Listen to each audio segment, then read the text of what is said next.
రాయదుర్గం మీదుగా అనంతపురానికి అక్రమంగా తరలిస్తున్న గోవా మద్యం పెద్ద ఎత్తున పట్టుబడింది. సబ్ అడిషనల్ ఎస్పీ రామకృష్ణ ఆదేశాల మేరకు సిఐలు వెంకట లక్ష్మమ్మ, మురళీమోహన్ తమ సిబ్బందితో కలిసి వాహనాన్ని వెంబడించి పట్టుకున్నారు.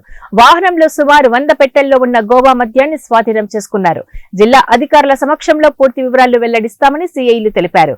ఏపీ 39 TX 4631 వాహనంతో పాటు ఇద్దరిని అదుపులోకి తీసుకున్నట్లు చెప్పారు. మద్యాన్ని గోవా నుంచి అనంతపురానికి తరలిస్తున్నట్లు ప్రాథమిక సమాచారం ఉందని, ఈ వ్యవహారం వెనుక ఎవరు ఉన్నారో దర్యాప్తులో తెలుస్తుందని సిఐలు వెల్లడించారు. విభాగం స్పెషల్ ఎన్ఫోర్స్మెంట్ బ్యూరోకి సంబంధించినటువంటి విభాగంలో ఉన్నటువంటి డిస్ట్రిక్ట్ టాస్క్ ఫోర్స్కి సంబంధించి మరియు ఇంటెలిజెన్స్కి సంబంధించి మరియు సబ్ విభాగంలోని ఆఫీసర్లు అందరూ కూడా సమిష్టిగా రాబడినటువంటి ఇన్ఫర్మేషన్ మీద అడిషనల్ ఎస్పీ సబ్ వారి ఆధ్వర్యంలో నిన్న రాత్రి ఒక ఐషర్ వ్యాన్లో ఫినోలెక్స్ ఎలక్ట్రికల్ కేబుల్స్కి సంబంధించినటువంటి కేబుల్స్ ఏవైతే ఉన్నాయో ఆ కేబుల్స్ మాటున గోవా నుంచి తీసుకొస్తున్నటువంటి మద్యాన్ని తీసుకొచ్చేటటువంటి సందర్భంలో ఆ వెహికల్ చెకింగ్స్లో ఆ వెహికల్ని ఇంటర్సెప్ట్ చేయడం, దానిలో సుమారు 1294 లీటర్ల అయినటువంటి గోవాకు సంబంధించిన మద్యంగా గుర్తించబడినటువంటి అక్రమ మద్యాన్ని సీజ్ చేయడం అనేటటువంటి జరిగింది. ఇవన్నీ కూడా 147 బాక్సెస్లో ఇవి నింపబడి ఉన్నాయి.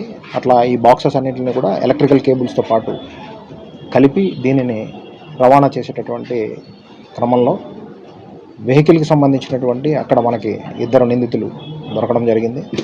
దీంతోపాటు ఇంకా దీనిని ఎవరైతే ఆర్గనైజ్ చేశారో, ఎక్కడికి తీసుకెళ్తున్నారో అనేటటువంటిది కూడా గుర్తించడం జరిగింది.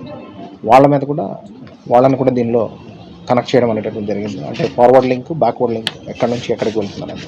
సో ముఖ్యంగా ఈ మెటీరియల్ అంతా కూడా గోవాలో లోడ్ కాబట్టి మధ్యలో వచ్చినటువంటి అహ్మద్నగర్ మహారాష్ట్రకు సంబంధించినటువంటి ప్రాంతంలో కూడా మరియు కొంత వేరే బ్రాండ్కి సంబంధించింది కూడా లోడ్ కాబట్టి అవి రెండు కూడా ఈ కేబుల్స్ ఏవైతే ఉన్నాయో డెలివరీ హైదరాబాద్లో ఉన్నా కానీ వాళ్ళ అక్రమ మద్యం ఏదైతే ఉందో దాని డెలివరీని ఇక్కడ మన ఎల్లనూరు మండలంలో ఉన్నటువంటి కూచివారిపల్లి ప్రాంతానికి తీసుకొని వెళ్ళి చేర్చి అక్కడి నుంచి తిరిగి ఈ కేబుల్స్ని హైదరాబాద్లో నాచారం ఏరియాకి తీసుకెళ్లే విధంగా వాళ్ళు ప్లాన్ చేసుకున్నారు.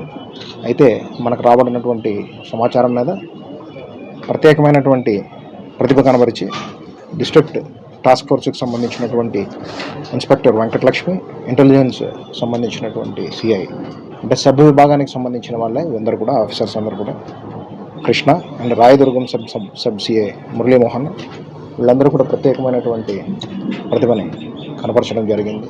దానికి సంబంధించి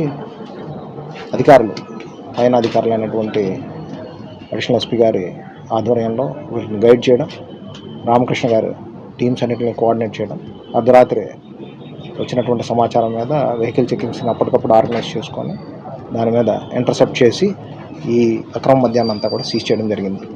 వీటి విలువ 4,52,000గా ఉన్న మార్కెట్లో ఇంకా ఎక్కువగా కూడా ఉంటుంది అనేటటువంటిది తెలియజేస్తున్నాం. రైట్.